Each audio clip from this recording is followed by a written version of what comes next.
Sportez-vous bien. Sportez-vous bien.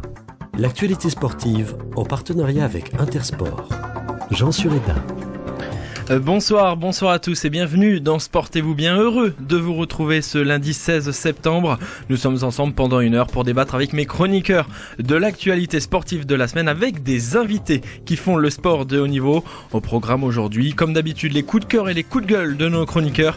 Lucas Serdic nous donnera l'agenda de la semaine et enfin nous recevrons pas un mais bien deux invités avec André Giraud, président de la Fédération française d'athlétisme, et Thomas Vaucler, manager de l'équipe de France de cyclisme. Avec nous ce soir autour de la table, Lucas Serdic. Bonsoir Lucas. Bonsoir Jean. Mehdi Guillonneau. Bonsoir Mehdi. Bonsoir Jean. Et Timothée Rouvière. Bonsoir Timothée. Bonsoir Jean.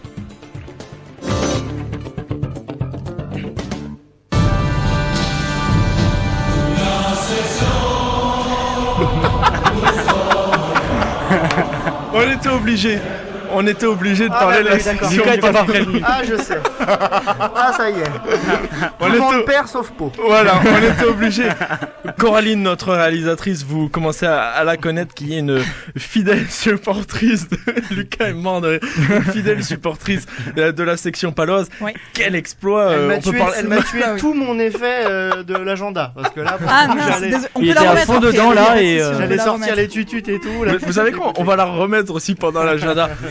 On peut clairement parler d'exploit. Alors, on va en parler tout à l'heure dans l'agenda, mais un exploit parce que ça faisait quand même 12 ans qu'on n'avait pas gagné là-bas. Donc ouais, c'est clairement un exploit, ouais. Le Pau, j'ai pensé. Il fallait au moins une Coupe du Monde et la moitié de l'effectif absent pour que. Mais c'est exactement ce qu'elle m'a dit en antenne. J'avais 6 ans quand on avait gagné la dernière fois. Clairement. Donc aucun souvenir quoi. C'est comme si moi j'arrive dans une émission et que je dis que Sochaux a battu Paris, ça n'arrivera strictement jamais, c'est impossible. C'est possible. C'est dur, la dernière fois vous aviez 2 ans je crois. Non, c'était en 2013 la dernière fois. Ouais, oui, 2 ans, c'est ce qu'on disait. Merci Colin Slade quand même. Ah oui. 20 points, non, énorme. 27, ah ouais, carrément. Et je vais trahir un peu le hors antenne, mais je reçois un snap de Coraline samedi soir. Et elle me dit, c'est pas possible, on gagne à la mi-temps, ça va pas durer et tout. Elle était déjà en stress absolu. Ah et alors là, j'ai reçu 1 ou 2 snaps vers la fin de soirée. Je dis, c'est bon, la section a gagné. Vous avez défilé sur la place du Capitole ou pas encore? Ah oui, bien sûr, j'étais avec mon petit maillot et mon drapeau là. Elle a pris un direct Toulouse-Clermont, direct. Voilà, place de Jade, c'est parti. Magnifique, quoi. Magnifique. Vous avez vu la performance, j'imagine. Vous avez fait quoi de votre week-end, Mehdi? Repos et repos aussi. Oui, c'est pas mal. Ah oui, c'est parfait. Ça fait du bien. C'est parfait, ouais. Ça fait du bien, Timothée. J'ai envie de répondre la même chose. Repos après une semaine assez éreintante, ouais. On a tous vu le but de Neymar, j'imagine, on va en parler. Oui, on a regardé le match, tout à l'heure. Et vous, Lucas, on prépare les 3 mois de Léon? Oui. Mais après, je me suis quand même bien occupé. J'ai eu une vie sociale bien remplie. Vous êtes en vacances, là, c'est ça? Oui, je suis en vacances. Vous allez lui faire un anniversaire pour les 3 mois? C'est pour ça qu'aujourd'hui, j'ai sorti les tongs. Voilà, c'est important pour la vidéo. Ouais, comme ça, on peut voir des caméras que vous êtes venu en tongs avec un super t-shirt quand même. Celui-là, il est bien flash. J'aime beaucoup, mais c'est vrai, j'aime beaucoup. Du vacances. On sent une pointe d'ironie là. Je sais pas comment le vivre. Non, c'est vrai, j'aime beaucoup. Mais vous savez quoi, je vais vous le signer, je vais vous le filer. Merci beaucoup. Bon, je vois que vous êtes en forme, surtout la section paloise. On peut démarrer avec les coups de cœur et les coups de gueule. Sportez-vous bien, les coups de cœur et les coups de gueule. Les coups de cœur et les coups de gueule, chaque semaine vous nous parlez d'un événement qui vous a marqué, une joie, une déception, vous avez l'habitude. On va partir avec vous, Mehdi Guillonneau. Alors c'est que des coups de cœur, sauf vous, c'est un mi-coup de cœur, mi-coup de déception entre guillemets. On va parler moto, on va parler du Français qui a réalisé une belle performance quand même ce week-end. Je sais pas si c'est un coup de cœur ou même à l'heure actuelle ou c'est une déception. Il y a une frustration. Exactement, il y a une frustration parce que donc Fabio Quartararo participait, c'était le Grand Prix de Saint-Marin en moto GP. Il est passé tout près de la victoire, il est parti 3e, il est rapidement passé 2e après le départ, puis premier en doublant Vignales. Et il a mené pendant 20 tours. Sauf que derrière lui, il était toujours à une demi-seconde derrière, il y avait le quadruple ou quintuple champion du monde, je sais plus, Marc Marquez, qui l'a suivi tout le long et qui l'a attaqué dans le dernier tour. Quand il a un petit peu voulu, moi j'avais presque l'impression qu'il jouait avec. Mais voilà, il l'a dépassé. Puis Quartararo a réussi à repasser devant pendant 1 ou 2 virages, ça a été très court. Et puis Marquez est passé une nouvelle fois devant dans le dernier tour, et Quartararo a réessayé de l'attaquer aussi. C'était un dernier tour assez fou, mais il a failli perdre l'équilibre. Il est pas passé loin de sortir, et il finit second au final. Donc ouais, il y a une déception de pas le voir gagner son premier Grand Prix, malgré que ça soit un rookie, parce que voilà, c'est sa première saison, mais putain, il a mené 20 tours et devant Marquez, il a réussi à tenir Marquez. Et il y a quelques jours, on avait un débat sur la nouvelle star de la F1 avec Leclerc. Est-ce qu'on n'a pas la nouvelle star du MotoGP avec Fabio Quartararo? C'est exactement ce que je disais. Honnêtement, ce que j'allais dire, pardon. On a Marquez devant lui qui risque de rester dans les livres pour des années. Voilà, il vient de gagner son 77e Grand Prix, il est 3 ou 4e dans la hiérarchie, il a que 26 ans, donc il va encore en gagner quelques-uns. Alors Charles Leclerc n'est pas français, mais c'est vrai qu'en tant que français par rapport au Monégasque, on a une attache particulière pour Charles Leclerc. Là il y a Quartararo. C'est vrai que dans le sport automobile, là les Français ou les francophones se portent très bien pour l'instant. Oui, non, mais c'est vrai que Fabio Quartararo, c'est sans doute la relève, celui qui va succéder à Régis Laconi, le dernier vainqueur en MotoGP. Ça remonte à 1999. À l'époque, ça s'appelait encore 500 cm3. C'est ça. Un GP, on n'a jamais gagné parce que j'ai 2002. On a gagné, voilà. Mais voilà, beaucoup voient dans ce duel Marquez-Quartararo de ce Grand Prix de Saint-Marin le futur duel des années à venir en MotoGP. Et j'ai envie de les croire. Enfin, en tout cas, j'ai envie d'être d'accord avec eux. C'est vrai que c'était une belle passe d'armes. C'est vrai que Marquez a attendu, il a attaqué, mais en même temps, le petit Français, il a pas fait une seule faute pendant 20 tours. C'est-à-dire que s'il avait eu l'opportunité avant, Marquez, il serait peut-être passé. Mais Fabio Quartararo lui a pas non plus laissé la porte ouverte. Et voilà, c'est son 4e podium pour sa saison rookie. Il est encore devant Vinales, qu'il a passé assez facilement, qui est le pilote officiel de sa team. C'est vraiment pas mal, c'est même très bien, et on espère juste que ça va continuer. Il en a 4 podiums cette année. 4 podiums, oui. Timothée Rouvière. Oui, il était vraiment pas loin, parce qu'on a toujours senti qu'il pouvait gagner, mais au dernier moment ça s'est pas fait. Mais alors moi je pense que c'est un coup de cœur sur la durée, parce qu'avoir un Français qui performe comme ça au plus haut niveau, surtout avec une moto moins performante, on prend. Mais après c'est vrai qu'on attend autre chose au vu de tout ce qu'il montre. Mais ça passera dans pas longtemps. Moi, il me fait crier devant la télé. Moi, il me fait crier devant la télé devant les GP, et ça fait très longtemps que c'était pas arrivé. Même Zarco, quand il était bon, ça me faisait pas la même chose. Moi, la dernière fois que j'ai crié devant la télé, c'était mercredi dernier pour l'équipe de France de basket. C'est notre coup de cœur, Timothée Rouvière, qui a battu les États-Unis d'Amérique au basket. C'est le Graal, ça faisait 12 ans je crois qu'ils n'avaient pas gagné. Votre coup de cœur, c'est la médaille de bronze hier. Pareil comme pour Quartararo, il y a une grosse amertume là quand même. Quand on bat les États-Unis, parce que avant de vous lancer, c'est vrai qu'avant le mondial, si on disait médaille de bronze, on aurait signé, mais en battant les États-Unis, on peut avoir des regrets ou pas justement. C'est vrai qu'après la victoire des États-Unis, où il y a quand même 10 points d'écart, c'est quand même la première fois, ils n'avaient pas perdu depuis 2006 contre la Grèce en demi-finale. C'est vrai qu'on s'attendait à autre chose, on voyait ces Français champions du monde, on voyait des leaders qui assuraient, les jeunes avec la relève, je pense à Franck Ntilikina, mais c'est vrai qu'il y a eu un non-match contre l'Argentine. J'ai eu peur que ça soit aussi un non-match pour le match pour la 3e place contre l'Australie. À la mi-temps, c'était parti pareil. À la mi-temps, il y a quand même 15 points d'avance. Même à la fin du 3e. Même à la fin du 3e, il y avait 15 points d'avance quand même pour les Australiens. Et après, ils se sont révélés. Donc, ils conservent leur médaille de bronze acquise il y a 4 ans. C'est la 2e médaille de l'histoire des mondiaux. Voilà, donc on prend, sachant qu'on sait qu'il y a eu la retraite de Tipi il y a pas longtemps, et ça a laissé un gros vide. Et là, c'est vrai qu'il y a un excellent mélange entre les jeunes, entre Rudy Gobert, moi je pense à Evan Fournier, Nicolas Batum qui a réveillé cette équipe de France, Nando De Colo. Donc c'est un coup de cœur, oui, parce qu'il y a quand même une médaille de bronze, un petit peu de déception parce qu'il y avait mieux à faire, moi je pense, en demi-finale, mais après c'est surtout un pari sur l'avenir avec des jeunes qui sont jeunes et qui vont performer dans les années à venir, dès Tokyo en 2020 l'année prochaine. On les suivra pour les Jeux Olympiques, ils sont qualifiés bien évidemment pour les Jeux Olympiques. On va le dire aussi à nos auditeurs, c'est vrai que hors antenne la semaine dernière, on l'avait un peu dit, on avait dit mais ils vont battre les États-Unis et comme d'habitude ils vont perdre en demi-finale. On l'a dit hors antenne, voilà. C'est bien français ça ou pas de faire l'exploit, ou alors c'est normal, on va dire il y a une telle émotion de battre les États-Unis. Comment on situe la performance de la France qui, on le rappelle, médaille dans les mondiaux, c'est quand même assez rare. Ça aurait été un exploit si en fait il n'y avait pas eu cette défaite derrière des Américains face aux Serbes qui met en perspective un petit peu l'exploit entre guillemets français, parce que on se retrouve finalement avec des Américains qui ont perdu 3 fois cet été face aux Australiens, face aux Australiens, face aux Français et face aux Serbes. Donc voilà, 3 équipes qui sont devant eux dans les championnats du monde, finalement au championnat du monde, 3e, 4e et 5e. Ils n'ont pas joué les Argentins et les Espagnols, mais ça se trouve ils auraient perdu aussi contre eux. Est-ce que finalement les États-Unis sont pas à leur place et les Français à leur place à ce mondial? Les Argentins étaient très bons, ils ont mérité leur victoire. Ils avaient battu les Serbes juste avant, les Serbes qui ont battu les Américains. Enfin voilà, on est face à un exploit français, certes, parce qu'on les avait pas jamais battus de notre histoire en compétition officielle, mais est-ce que c'était pas l'équipe la plus faible des États-Unis de tous les temps aussi? On n'en sait rien. En 10 secondes, ça reste quand même un très bon souvenir de battre les États-Unis, une médaille de bronze. Oui. Des regrets, on peut parler de regrets presque éternels quand même pour l'équipe de France, parce que on l'a dit, l'Espagne qui, faut saluer, a été sacrée championne du monde hier pour la 2e fois de leur histoire en basket après 2006. Il y a l'Espagne, il y a les États-Unis, il y a la Serbie. Et là, c'était presque le moment ou jamais, voilà, quand même. C'est vrai c'est là où le regret est éternel. Il y a des regrets éternels parce que d'habitude les équipes sont là et cet été ils n'étaient pas vraiment là. Parce que comme le disait Lucas, voilà, on est peut-être assisté à la plus faible équipe des États-Unis où ils sont arrivés avec une équipe D, E ou F, et l'année prochaine dès Tokyo et même le mondial, et les meilleurs vont revenir et ce sera plus la même paire de manches. Donc peut-être que les Français peuvent rester 2e, 3e, 4e, mais remporter un titre mondial, ça paraît compliqué dans les années à venir. Grosse déception de la Serbie.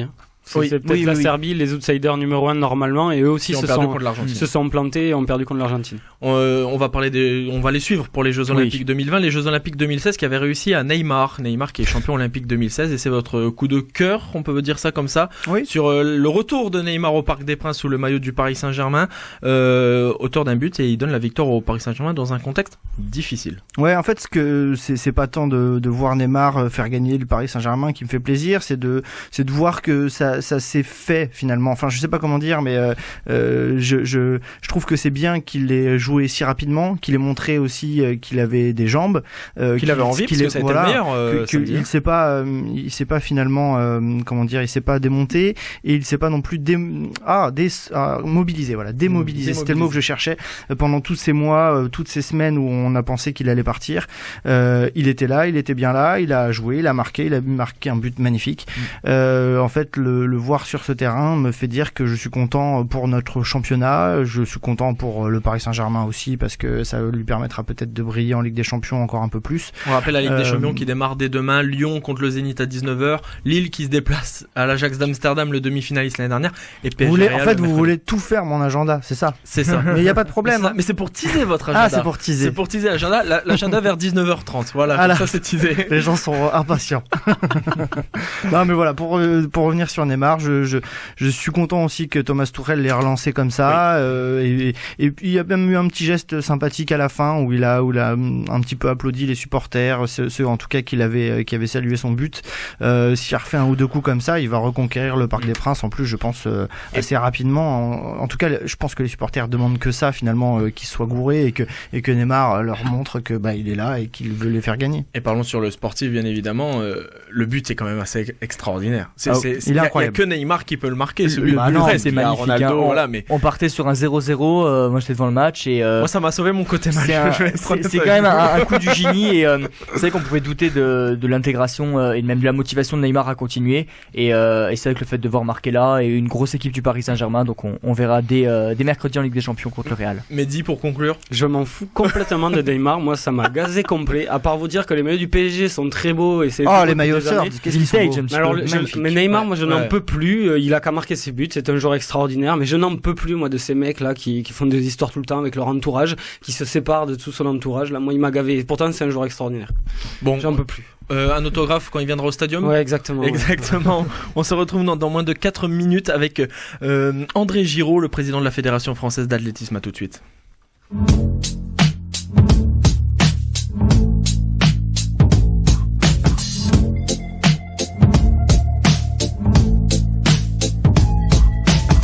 I wish I found some better sounds no one's ever heard. I wish I had a better voice and sang some better words. I wish I found some chords in an order that is new.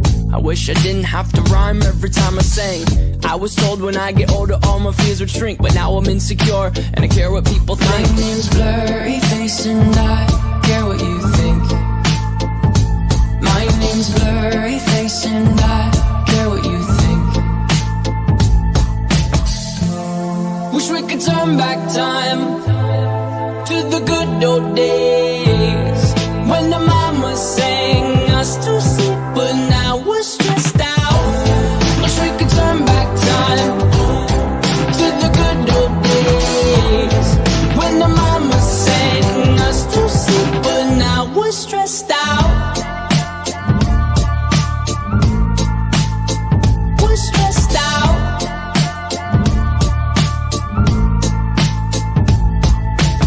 Sometimes a certain smell will take me back to when I was young. How come I'm never able to identify where it's coming from? I'd make a candle out of it if I ever found it. Try to sell it, never sell out of it. I'd probably only sell one. Maybe to my brother, cause we have the same nose, same clothes, homegrown, a stone's throw from a creek we used to roam. But it would remind us of when nothing really mattered. Out of student loans and treehouse homes, we all would take the ladder. My name's Blurry Face and I care what you think. My name's Blurry Face and I care what you think.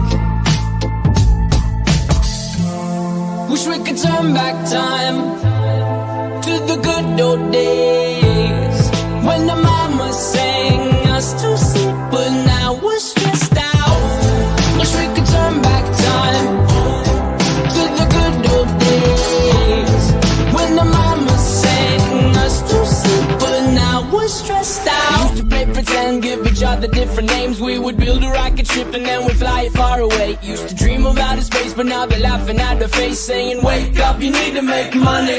Yeah. We used to play pretend, give each other different names. We would build a rocket ship and then we'd fly it far away. Used to dream of outer space, but now they're laughing at the face, saying, wake up, you need to make money. Yeah. Wish we could turn back time to the good old days when the mama sang us to sleep, but now we're stressed out. Wish we could turn back time to the good old days when the mama sang us to sleep, but now we're stressed out. Used to play pretend bunny. We used to play pretend, wake up, you need the money. Used to play pretend bunny. We used to play pretend, wake up, you need the money. Used to play pretend, give each other different names. We would build a rocket ship and then we fly far away. Used to dream of outer space, but now they're laughing at the face, saying, wake up, you need to make money. Yeah. Portez-vous bien. L'invité. Notre invité est le président de la Fédération française d'athlétisme depuis décembre 2016. À l'aube des championnats du monde de Doha le vendredi 27 septembre, André Giraud nous fait le plaisir d'être avec nous ce soir dans l'émission Sportez-vous bien. André, bonsoir. Bonsoir. Donc comme je l'ai dit, vous êtes président de la Fédération française d'athlétisme. L'athlétisme, vous l'avez pratiqué étant plus jeune, ou c'est tombé comme ça par, entre guillemets, le plus grand des hasards? Non, je l'ai pratiqué en étant très jeune.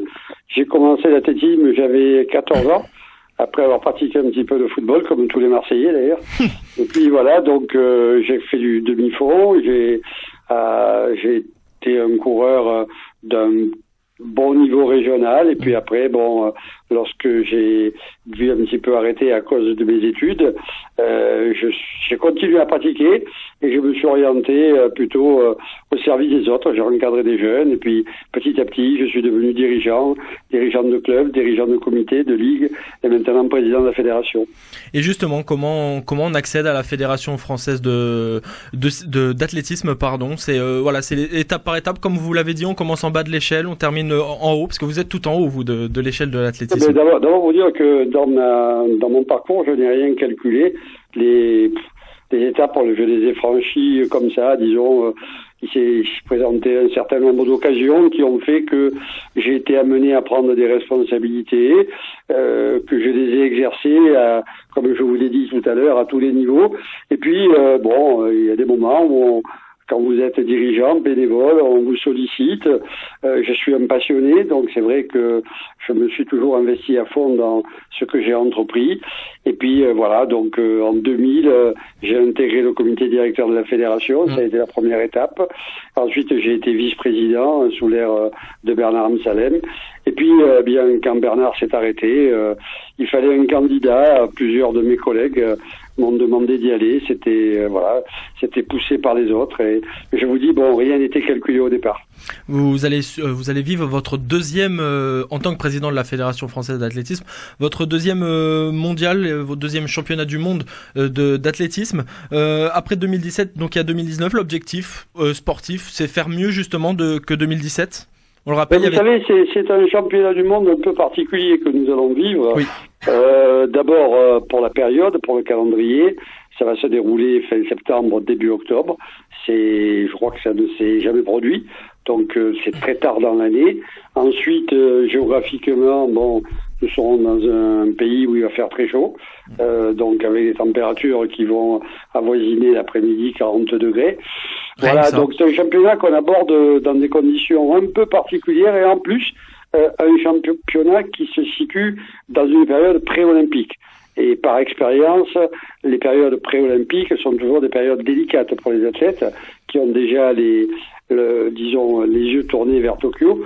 Donc, on attend, bien entendu, on attend des résultats intéressants, mais aujourd'hui, c'est pas l'objectif numéro 1, disons, de la fédération. On veut être présent, on veut tenir notre place. Ce qui va être intéressant, c'est de mesurer un petit peu à quelques mois des Jeux, à moins d'un an des Jeux, un petit peu les forces en présence, et puis surtout voir comment va se comporter la nouvelle génération. Une question de Timothée Rouvière, un de nos chroniqueurs. Bonsoir André. Bonsoir. Par rapport à tout ce que vous avez cité, donc le fait que le championnat du monde ait lieu à Doha, donc il fasse 40 degrés et que ça arrive relativement tard dans l'année, est-ce que les athlètes doivent se préparer autrement? Est-ce que le pic de forme est atteint vers le mois de septembre? Comment ça se passe? Oui, alors bien entendu, depuis que nous connaissons cette date, les techniciens, les entraîneurs, les athlètes ont pris leurs dispositions pour être prêts justement à cette période. Mais c'est vrai que la saison aura été très longue. Nous avons quand même eu des championnats de France fin juillet. Donc c'est pour la première fois qu'on aura des championnats du monde 2 mois après les championnats de France. Habituellement, ils s'écoulent entre 3 semaines et 1 mois. Donc on a demandé à nos athlètes d'être présents au championnat de France. Ensuite, donc ils seront repartis en préparation. Il y a eu des meetings de fin de saison, comme le meeting de Paris, le meeting de Zurich, le meeting de Bruxelles. On a pu mesurer à l'occasion de ces meetings que les athlètes étaient en progression, mais tout a été programmé justement pour que le pic de forme soit à ce moment-là. Maintenant, c'est une compétition dans des conditions particulières, donc on part un peu dans l'inconnu. Une question d'un autre chroniqueur, Mehdi Guillonneau. Bonsoir. Une question, ça va être très court, très simple. Donc il n'y a pas d'objectif de médaille claire où on se les fixe pour l'année prochaine? Oui, alors moi, vous savez, je regarde les statistiques et alors je vais rester sur le 21e siècle, mais on peut remonter au-delà. On se rend compte que les années pré-olympiques n'ont jamais été des années fastes pour l'athlétisme, à l'exception de 2003, où on avait eu les championnats du monde à Paris, où on avait récolté 8 médailles, on était chez nous, on les avait préparées. En 2007, à Osaka, on a fait 2 médailles de bronze. À Daegu, en 2011, 3 médailles de bronze. À Pékin, en 2015, la dernière fois, 2 médailles de bronze. Vous voyez, donc ça a toujours été des championnats où on a pas trop bien réussi en termes comptables. Mais ce qu'on peut remarquer, c'est que les années qui ont suivi ont été plutôt des années fastes. Si on regarde par exemple le dernier en date Rio, on fait donc 2 médailles à Pékin et on en fait 6 à Rio. Vous voyez, donc à l'espace d'un an, donc on voit que les athlètes sont vraiment ont pour objectif les JO et que leur préparation, même si ils vont aller à Daegu, ils vont aller donc à Doha, avec l'idée de faire le mieux possible, c'est pas leur préoccupation première. Aujourd'hui, j'étais avec eux à Boulouris, où ils sont en stage terminal, et j'ai pu remarquer là aussi, lorsqu'on discute avec eux, que l'objectif c'est vraiment Tokyo. Tokyo 2020, ce sera au mois de fin juillet, début août. Hein, c'est déjà demain. Voilà, c'est tout bientôt. C'est les derniers préparatifs pour les mondiaux. Justement, pour les mondiaux, on vient de parler de la préparation des sportifs. Comment se prépare un président de fédération à l'aube des championnats du monde? Bien, vous savez, là aussi, on se prépare. On a vécu malheureusement un printemps un peu délicat avec des affaires de dopage, avec des petits problèmes. Donc, ça a posé problème au sein de la fédération. Donc qui nous ont un peu, disons, c'est vrai, perturbés.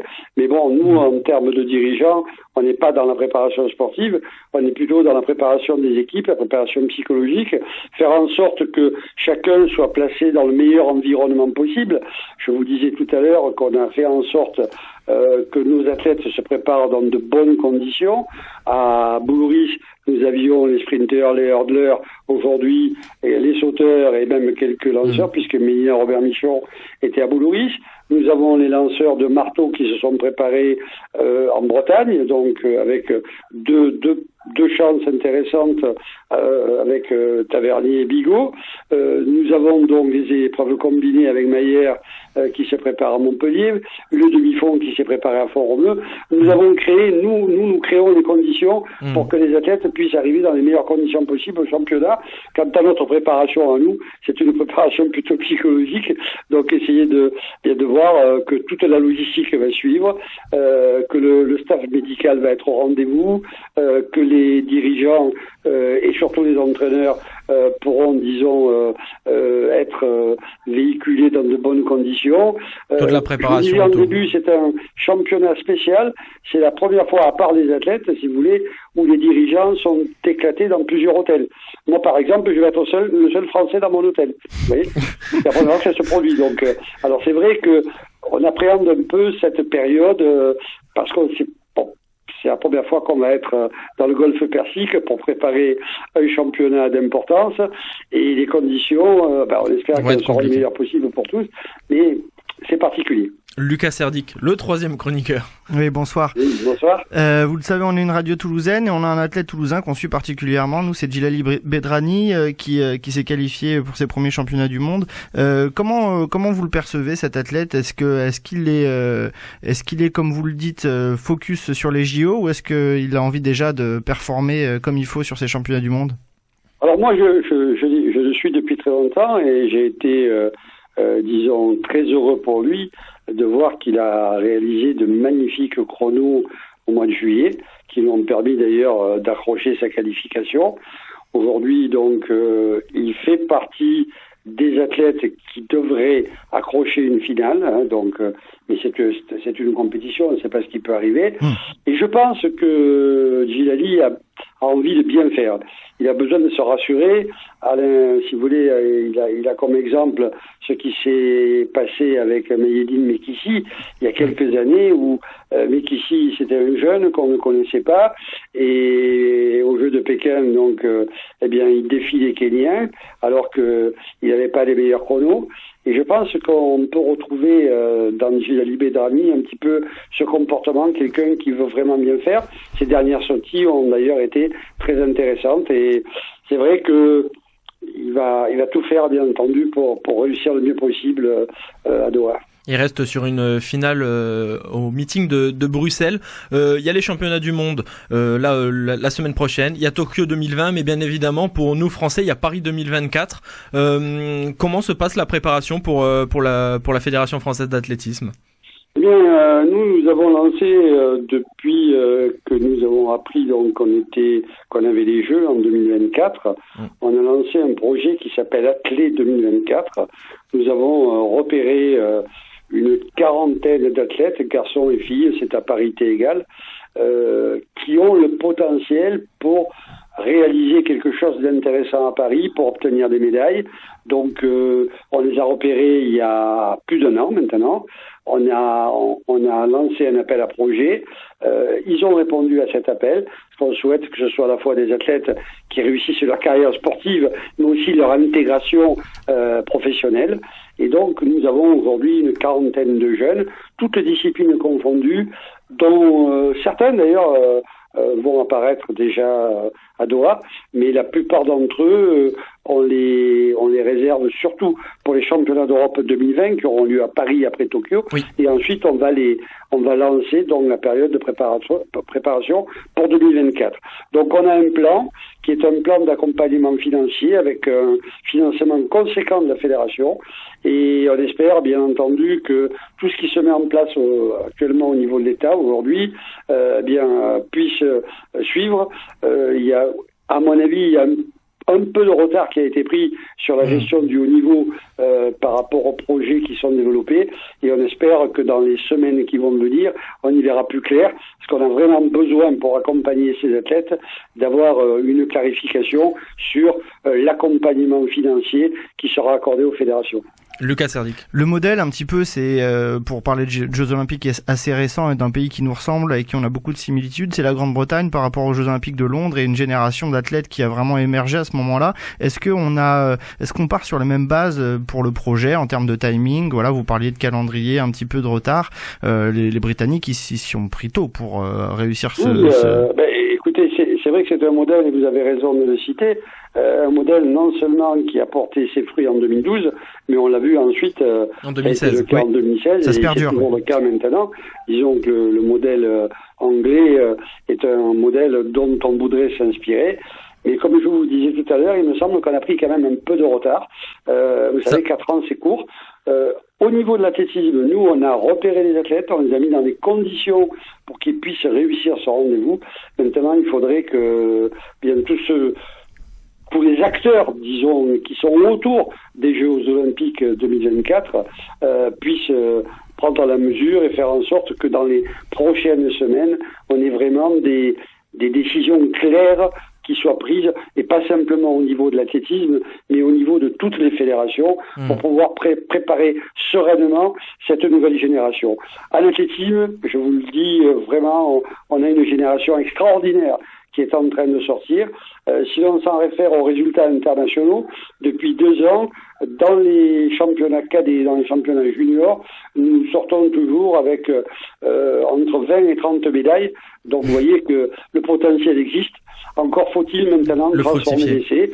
Les statistiques nous montrent qu'on perd souvent 80% de notre jeune génération en route, justement parce que on n'arrive pas à construire autour d'eux un projet qui leur permette d'assurer leur avenir. Donc aujourd'hui, il y a l'aspect sportif, mais il y a aussi l'aspect socio-professionnel, et c'est le projet Athlète 2024 que le ministère prend en exemple d'ailleurs, et qui fait l'objet d'ailleurs de beaucoup de discussions à l'Assemblée nationale et au Sénat. Mais on espère que ce projet exemplaire, qu'on nous demande d'ailleurs de dupliquer dans notre fédération, sera suivi. Et je vous dis que ce qu'on souhaite, c'est que dans les prochaines semaines, on ait des réponses claires sur l'accompagnement qui va être accordé à ces athlètes-là. Pour Paris 2024. André Giraud, merci beaucoup d'avoir été avec nous sur Sportez-vous bien. Merci à vous, et puis j'espère qu'on aura l'occasion, après Doha, peut-être de faire un bilan au cours d'une de vos émissions. Avec plaisir, le rendez-vous est déjà pris. Objectif, les mondiaux pour débuter avec l'athlétisme. Le vendredi 27 septembre, début des championnats du monde à Doha, avant bien évidemment les Jeux Olympiques de Tokyo. André, merci. Merci, bonne soirée. Et nous, on se retrouve dans moins de 4 minutes avec l'agenda de la semaine. À tout de suite.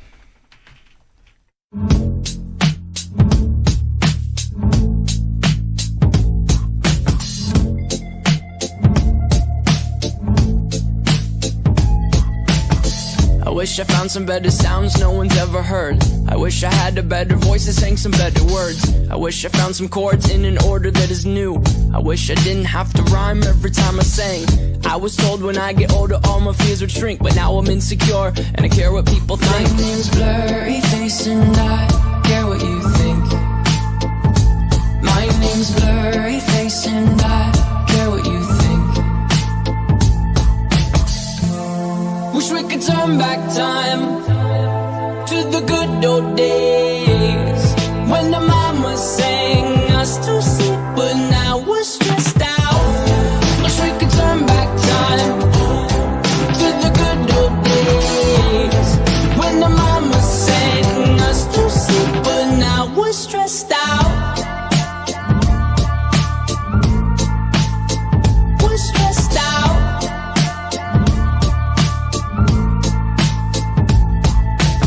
Sometimes a certain smell will take me back to when I was young. How come I'm never able to identify where it's coming from? I'd make a candle out of it if I ever found it. Try to sell it, never sell out of it. I'd probably only sell one.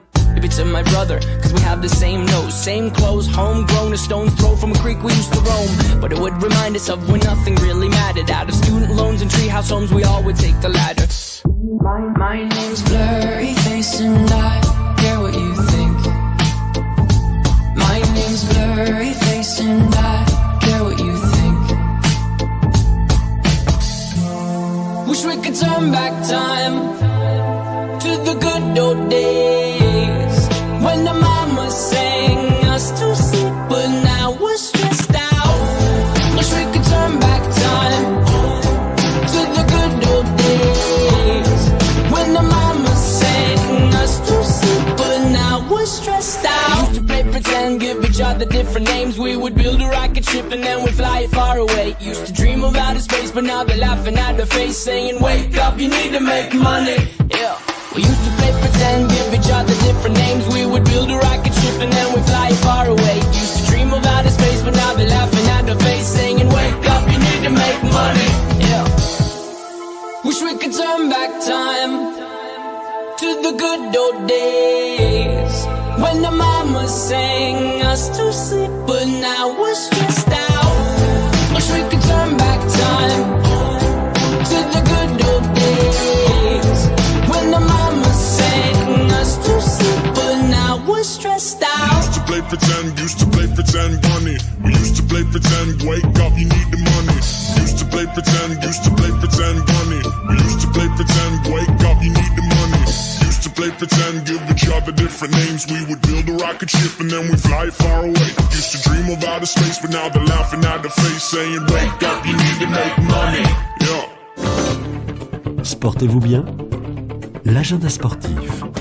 L'agenda de la semaine avec vous, Lucas Serdic, et encore une fois une actu bien chargée. Et on va parler du rugby, les mondiaux qui vont commencer. Mais oui, non, mais c'est la fin d'été des mondiaux là, avec toutes les disciplines qu'on a. Et là, c'est la Coupe du Monde, donc c'est quand même pas le mondial le moins intéressant qui va débuter vendredi à 12h45. Attention, parce que ça se joue en Asie, au Japon. Donc pour nous, ce sera à chaque fois assez tôt dans la journée. Gros les rencontres, pas gros match d'entrée vendredi pour l'ouverture. Ce sera Japon face à la Russie. Mais dès le lendemain, il faudra se lever tôt, il faudra pas se coucher tard vendredi soir, parce qu'à 9h15, ce sera France-Argentine, et c'est déjà de l'aveu de tous quasiment le match le plus important de la compétition pour les Français, puisque clairement on visera la deuxième place dans ce groupe, même si on pourrait être premier, mais voilà, si on perd ce match d'entrée contre l'Argentine, ça va être très compliqué de se qualifier. Non seulement il y aura France-Argentine, et juste après il y a un petit Nouvelle-Zélande-Afrique du Sud. Donc c'est vrai que le samedi matin est intéressant. Voilà, on va pas se le cacher, c'est intéressant. Aussi qui traîne par là. Peut-être, mais j'ai pas tout l'agenda sous les yeux. J'essaye de me concentrer sur ce que j'ai préparé.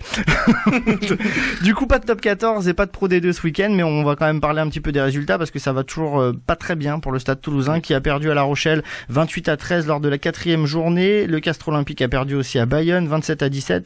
On passe sur Pau parce que voilà, c'est pas très intéressant, mais ils ont gagné à Clermont. Ils ont gagné à Clermont 37-28. Bravo à la section paloise qui est 3e alors que le CO et le Stade Toulousain sont 11e et 12e respectivement. Pour parler aussi d'un peu de Pro D2, ça va mal aussi pour nos clubs locaux. Colomiers a perdu à domicile face à Soyeux-Angoulême qui est vraiment le tube de cet été en Pro D2, qui est premier.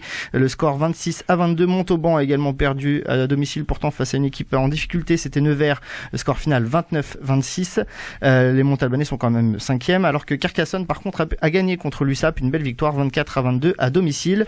Et si les pros ne jouent pas ce week-end, par contre la Fédérale 1 joue ce week-end. Ce sera la 3e journée. Blagnac va recevoir Tarbes. On a deux affiches magnifiques dans cette poule 3, puisque Blagnac donc va accueillir Tarbes. C'est le 3e contre le premier.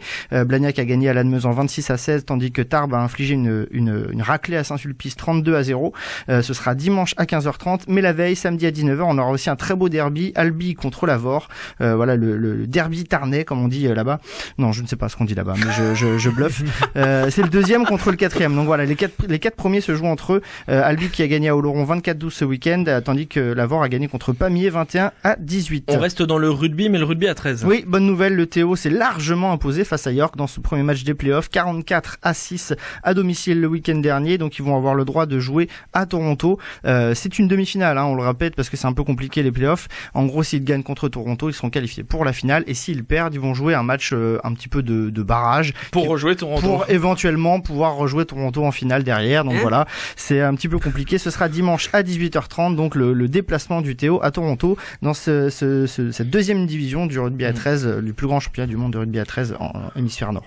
Un mot de football, le TFC qui a plusieurs mots même. Une bonne performance quand même à Saint-Etienne hier. Oui, une belle performance dans un match spectaculaire et on s'en félicite parce que les Saint-Etienne-Toulouse ces dernières saisons c'était vraiment pas toujours sympa. Là on a eu un beau 2 partout et donc le TFC qui va pouvoir essayer de conserver sa place dans le top 10, ils sont 10e les Toulousains dans cette 6e journée samedi à 20h, déplacement à Nîmes dans un espèce de derby d'Occitanie. Voilà, on en a quelques-uns maintenant. Voilà pour le TFC. Et en Ligue 2, Rodez va bien. Rodez va même très très bien puisque le RAF s'est imposé face à Le Mans 4-1. D'ailleurs, on va écouter tout de suite le coach Laurent Perlat du RAF après ce match de ce week-end face à Le Mans. Un match bizarre. Une super première mi-temps. Ils nous ont laissé le ballon, on l'a essayé d'exploiter comme il fallait. Je trouve qu'on a fait une très très bonne première mi-temps, une très très bonne première demi-heure. Techniquement, dans les déplacements, dans l'efficacité. On avait un peu imaginé ce scénario-là et il a été au-delà de nos attentes, mais ça, faut féliciter nos joueurs. On a eu le mérite de continuer à attaquer, d'avoir des solutions. Physiquement, on était bien. Voilà, c'était une victoire logique sur l'ensemble du match. Il n'y a pas eu... c'était super. Et Rodez, grâce à cette belle victoire, est 5e et du coup a les honneurs de l'affiche du lundi soir. Ce sera donc lundi prochain à 20h45, déplacement à Lorient, leader du championnat.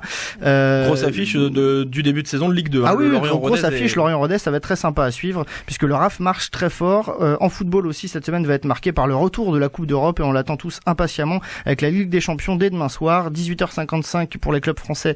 Lyon va accueillir le Zénith Saint-Pétersbourg tandis qu'à 21h, Lille va se déplacer à l'Ajax. Mais surtout, les regards seront braqués sur le mercredi soir puisque gros choc, PSG Real de Madrid à 21h, ça va être une très belle affiche à suivre, avec beaucoup d'absents côté Real, et quelques-uns aussi côté Paris, notamment peut-être les trois attaquants de devant, Kylian Mbappé, Cavani et Neymar qui est suspendu. Le lendemain, la Ligue Europa va débuter aussi jeudi à 18h55. Rennes va accueillir le Celtic de Christopher Julien, l'ancien Toulousain, et à 21h, Saint-Etienne va se déplacer à la Gantoise. Un mot de volley, l'Euro de volley en France à Montpellier et l'équipe de France se porte très bien. Très bien, 3 matchs, 3 victoires, 3-7-0 et ce soir ça commence à se corser. 20h45 France-Bulgarie, mercredi surtout 20h45 France-Italie, 2 matchs pour ne pas finir 3e dans cette poule puisque la 3e place les mettrait peut-être face à la Russie au tour d'après qui a gagné les 2 dernières ligues mondiales, qui est vraiment une nation qu'on a envie d'éviter à ce niveau-là de la compétition. Surtout tout de suite, oui. Voilà, mais la France va bien pour l'instant dans cet Euro de volley.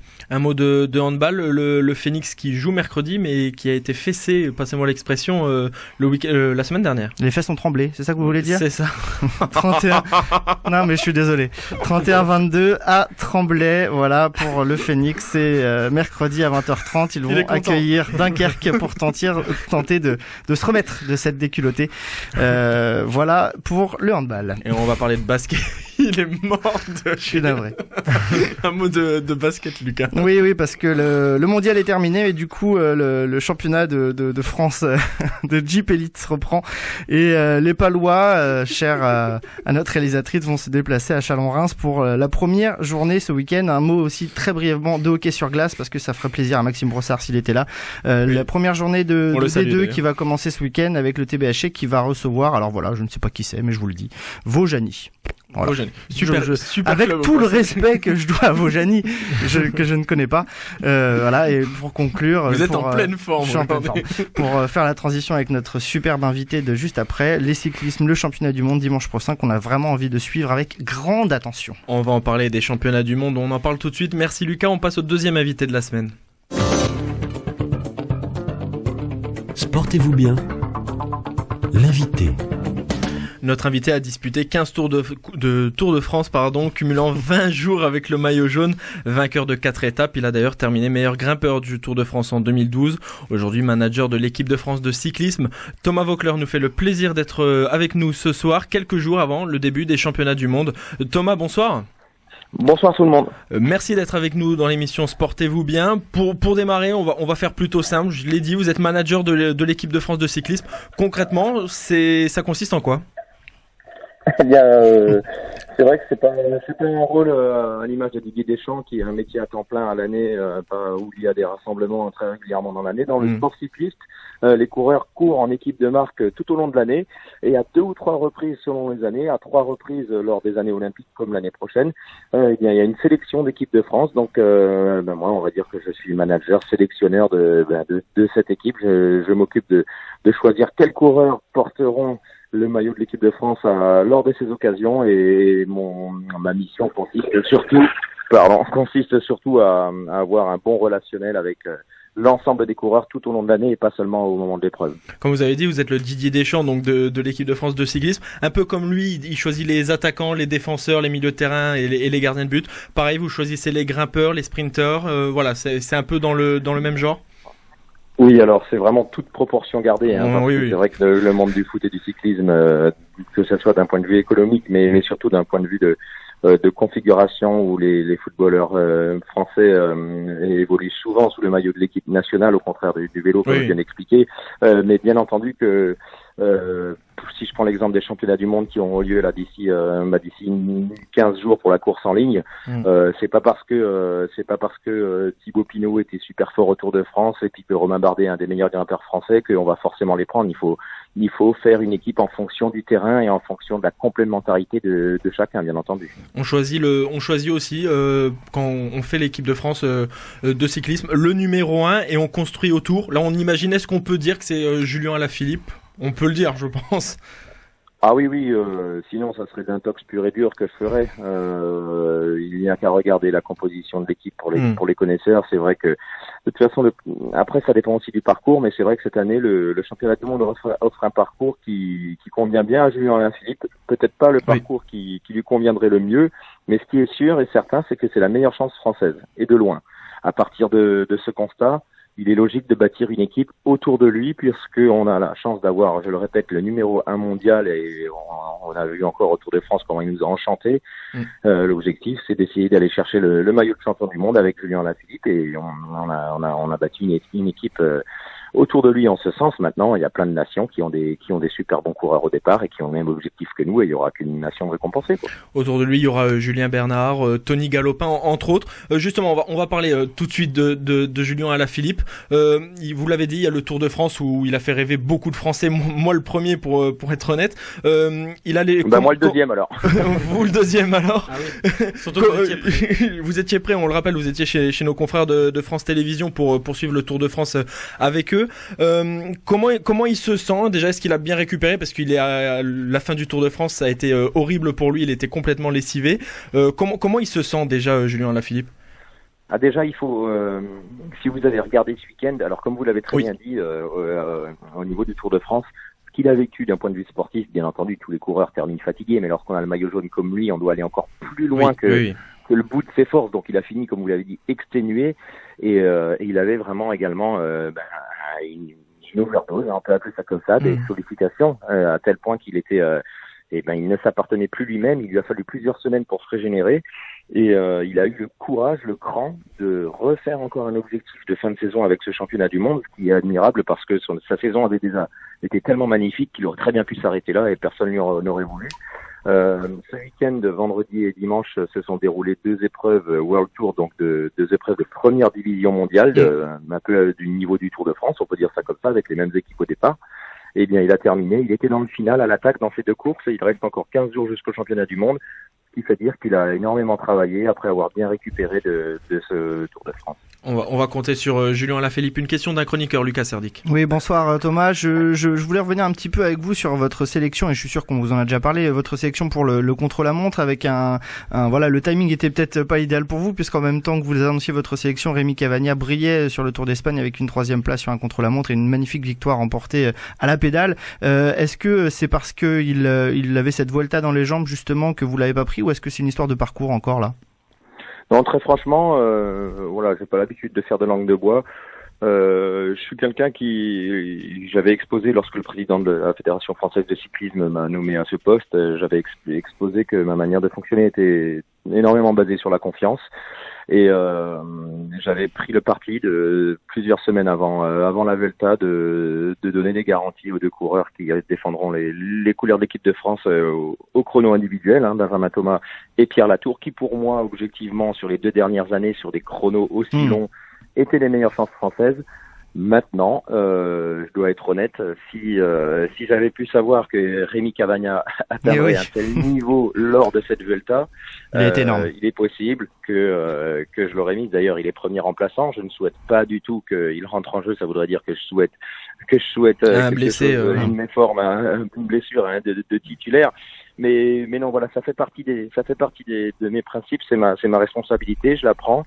Mais il est clair que Rémi Cavagna aurait pu viser une médaille s'il était aligné sur le chrono. Mais encore une fois, j'ai des principes auxquels je ne dérogerai pas. Il est jeune, ce sera pour la prochaine fois.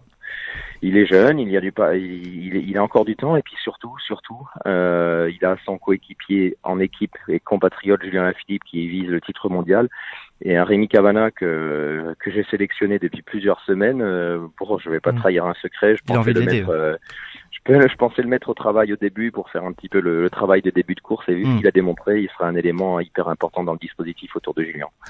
Un autre absent, c'est Thibaut Pinot qui lui arrête la saison après le Tour de France où il a dû abandonner malheureusement. Vous avez été informé bien évidemment avant tout le monde de l'arrêt de la saison de Thibaut Pinot. Il en a parlé avec vous, vous lui avez conseillé vous d'arrêter, ou c'était une décision prise personnelle lui tout seul? Non, c'est le genre de choses, vous savez, le genre de décision qui appartient au coureur et à son entourage et à son groupe sportif. Un manager d'équipe nationale n'a pas son mot à dire là-dedans. Si encore le parcours, pour les auditeurs, il faut expliquer que cette année le parcours n'est pas l'an dernier. C'est vrai qu'on avait du Alaphilippe, du Bardet et du Thibaut Pinot dans le final du championnat du monde. Cette année, le parcours ne convient pas du tout aux purs grimpeurs que sont Thibaut Pinot ou Romain Bardet. Donc la question ne se posait pas. Et même s'il avait été apte, il ne serait pas convoqué. Non, au même titre que Warren Barguil, par exemple. Je ne suis pas du tout contre ces garçons, mais j'ai échangé 2-3 mois avec eux pendant le Tour de France, même si je sais que c'est pas le moment où on parle du mondial, le Tour de France. Mais ces garçons, ils ont l'expérience, ils savent analyser un parcours, le parcours du Yorkshire, là où auront lieu les championnats du monde. Que ça soit au niveau français ou au niveau des sélections étrangères, vous n'avez pas un seul pur grimpeur au départ, tout simplement parce que les parcours évoluent d'année en année. L'an prochain, par contre, je vous garantis que là, il y aura en Suisse, à Martigny, en 2020, il n'y aura pas la place, par exemple, pour un Florian Sénéchal qui est un gros rouleur et qui est aux côtés de Julien Alaphilippe cette année dans l'équipe de France. Ce sera vraiment des purs grimpeurs, quoi. Il y aura 5000 mètres de dénivelé en Suisse. Ce sera là, je compte bien, en tout cas sur les Français. On comptera bien sur les Thibaut Pinot, les Bardet, les Warren Barguil, les David Gaudu, les Guillaume Martin, voilà, tous les grimpeurs, tous les meilleurs grimpeurs français, quoi. Vous êtes dans le cyclisme depuis bien longtemps. La sélection là pour les mondiaux, on va le dire franchement, elle a une belle gueule. On voit tous les absents qu'il y a encore une fois. Est-ce qu'on peut parler d'une meilleure génération du cyclisme français? Oui, en tout cas, si on compare à il y a quelques années, par exemple ma génération, n'ayons pas peur dont vous étiez là une des principales têtes d'affiche. Oui, on allait souvent sur les championnats du monde et l'objectif c'était de faire une belle course et puis pourquoi pas d'anticiper les grosses manœuvres des favoris. Par chance aujourd'hui on a des coureurs capables de jouer à la pédale avec les meilleurs. Donc c'est un plaisir. Et sur tous les profils en plus. Et sur tous les profils, il y a peut-être dans le domaine du contre-la-montre encore qu'on pêche un petit peu, encore que sur la Vuelta, comme vous l'avez dit, on a eu des belles surprises, même s'il faut faire des différences entre les contre-la-montre lors des courses à étapes et les contre-la-montre des courses d'un jour. Mais oui, bien entendu, que ça soit puncher, pur sprinter ou pur grimpeur, la France peut gagner. Ça ne veut pas dire que ça sera le cas, mais elle peut, contrairement à certaines années, une petite dizaine d'années où c'est vrai, si on y allait, quand j'y allais, on savait très bien qu'on n'avait aucune chance de faire un podium, quoi. Donc c'est clair que c'est beaucoup plus motivant pour les coureurs et pour un manager d'emmener une équipe dans ces conditions. Et je vais vous poser la fameuse question. Je pense que la question on se la pose pour Roland Garros, pour les Français, et on se la pose également pour les Français pour le Tour de France. C'est pour bientôt, vous pensez, un Français vainqueur du Tour de France? Parce que là, on parle d'une génération titanesque. On a 2 ans de marge déjà sur le tennis, hein, parce qu'il y a Yannick Noah qui est en 83 oui, c'est vrai. En 85. C'est vrai. Mais écoutez, honnêtement, moi j'y croyais dur comme fer cette année, hein, quand on a vu des Thibaut Pinot. C'est vrai que vous le disiez juste sur France 2 et France 3. Oui. Le numéro qu'il a fait dans les Pyrénées, s'il n'avait pas eu cette blessure et si les étapes des Alpes n'avaient pas été tronquées du fait de la météo, très franchement, je pense que il était au-dessus du lot. Alors voilà, maintenant on a eu un très beau vainqueur avec Egan Bernal. Ce qui est sûr, c'est que les Français sont dans le match. Ils sont dans le match et je parle pas seulement de Thibaut Pinot, Julien Lafilippe, pourquoi pas, même s'il dit qu'il ne vise pas le général. Et Romain Bardet, n'oublions pas, c'est pas parce qu'il a été un peu en dedans cette année qu'il a perdu ses qualités. Et ça dépend aussi du tracé du Tour. Et on a une autre génération qui arrive aussi. Et surtout, on a vu cette année qu'il pouvait y avoir, contrairement à ce à quoi on a assisté depuis, on va dire une dizaine d'années à chaque fois sur le Tour de France, il peut y avoir une course de mouvement et il peut se passer des choses tous les jours et pas une équipe qui dirige du début à la fin le Tour de France. Et je crois que c'est ça qui doit donner de l'espoir plus que le talent de l'un ou de l'autre. Ce serait bien que ce soit Thibaut Pinot, lui, le supporter du FC Sochaux Montbéliard, bien évidemment. Ça nous fait un point commun comme ça avec Thibaut Pinot. On peut parler des Jeux Olympiques pour l'été prochain à Tokyo. On a reçu tout à l'heure André Giraud, le président de la Fédération française d'athlétisme, qui nous disait que les athlètes pouvaient avoir la tête aux Jeux Olympiques de Tokyo 2020 alors que les championnats du monde débutent la semaine prochaine. C'est pareil pour les coureurs ou pas du tout ? Non. Alors, c'est pas pareil pour les coureurs parce que dans l'athlétisme, je vais rien vous apprendre. Les JO, c'est ce qu'il y a de suprême. Dans le cyclisme, c'est encore assez récent. Je crois que c'est en 1996 que la course olympique en ligne a été ouverte aux coureurs professionnels. Donc, ça a mis un petit peu de temps à rentrer dans les mœurs. Et puis, il y a le Tour de France qui précède. C'est-à-dire que c'est une semaine juste avant l'épreuve en ligne des Jeux Olympiques. Donc, oui. Il est vrai que les coureurs, je dis pas du tout que c'est une séance de rattrapage les Jeux Olympiques, mais ça n'a pas une valeur aussi sacrée que dans le domaine de l'athlétisme. En revanche, ce qui est certain, et j'en veux pour preuve pour avoir déjà discuté avec des coureurs qui sont potentiellement sélectionnables pour l'année prochaine, pour les JO, pour la course sur route au niveau des Jeux Olympiques de Tokyo, bien entendu qu'ils les ont dans un coin de la tête et ils font une planification de course en fonction pour ceux qui ont une chance d'y aller, ça c'est clair. Merci beaucoup Thomas Voeckler. Voilà, merci, bonne soirée à vous tous. Merci d'avoir été avec nous dans Sportez-vous bien, bon courage pour les championnats du monde. Nous c'est déjà terminé, messieurs, passez une bonne semaine sportive sur Sportez-vous bien, à lundi.